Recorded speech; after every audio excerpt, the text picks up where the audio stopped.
Bonjour, Raoul Costa de Beauregard, vous êtes le CEO de Back Market. C'est ça, merci beaucoup. Je ne me trompe pas. Bienvenue sur le stand CB News dans notre studio à Vivatech. Alors, heureux de retrouver un petit peu de monde.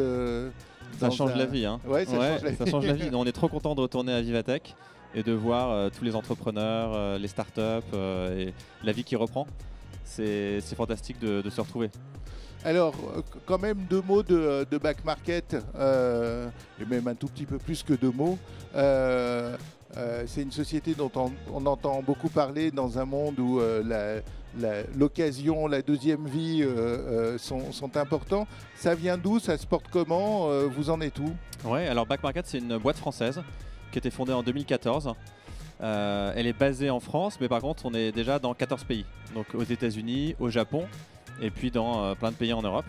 Et ce que fait Back Market, c'est de proposer des produits reconditionnés par des professionnels pour les usagers. Donc ces produits qui ont déjà eu une première vie.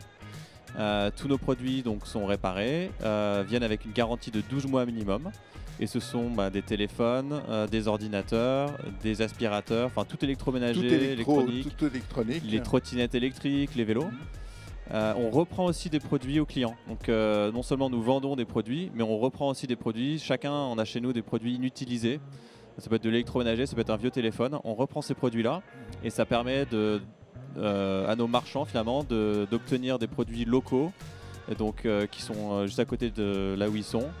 C'est moins cher pour eux, c'est bon pour l'environnement et comme ça on boucle la boucle de l'économie circulaire. C'est que les gens ont peur que ce soit des trucs qui ne marchent pas, que ce soit...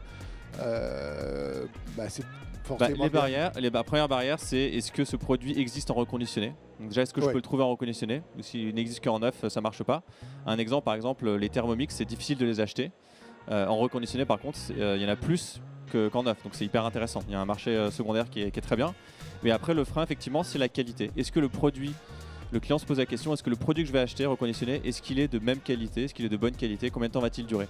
Nous, c'est ce sur quoi nous travaillons le plus. Nous investissons le plus d'argent. On a levé récemment. C'est notamment pour encore améliorer et investir dans la qualité. Notre but, c'est qu'il soit de la même qualité que les produits neufs. Je reviens sur Vivatech. Qu'est-ce que vous venez en fait chercher à Vivatech? On vient à Vivatech. On est venu régulièrement depuis plusieurs années. C'est un des plus grands salons pour la tech en Europe. Et donc Back Market, nous on vient pour parler de l'entreprise. On a des besoins de recrutement très forts, notamment des talents en tech, des développeurs. Et donc on vient parler de Back Market pour les attirer et les faire venir. On vient aussi pour rencontrer d'autres boîtes. Il y a des boîtes magnifiques, certaines avec qui on travaille, certaines avec qui on ne travaille pas encore. Et Vivatech, c'est un très bon lieu en fait, pour rencontrer d'autres startups. Et on peut s'entraider les unes les autres. Qu'est-ce qu'on peut souhaiter à Back Market pour les mois et les années qui viennent? Que le marché du reconditionné continue à se développer, que les industriels qui sont nos partenaires, qui reconditionnent les produits, continuent à bien se développer comme ils le font aujourd'hui, puissent exporter leurs produits en Europe et qu'on rende vraiment le reconditionné comme l'alternative par rapport à acheter les produits neufs.